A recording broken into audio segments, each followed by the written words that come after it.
There's also the version history option. So if you accidentally overwrite a document, so let's just say this employee list, I accidentally delete everything, right? And it automatically updates.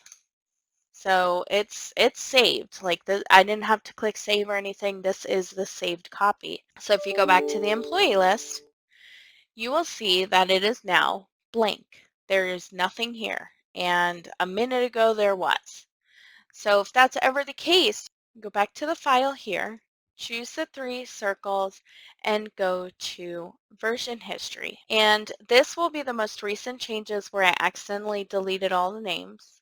So we're going to want to go to the one before that. So we'll just hit this, and you can either open the document locally or you can just restore the file.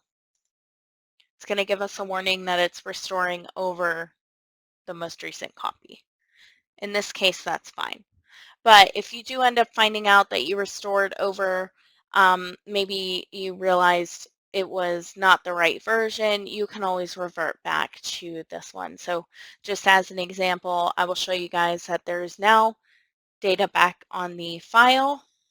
And if we go to the file and restore to the version just before this one, we'll see, oops, now we will see that this is a blank one and we can hit restore here.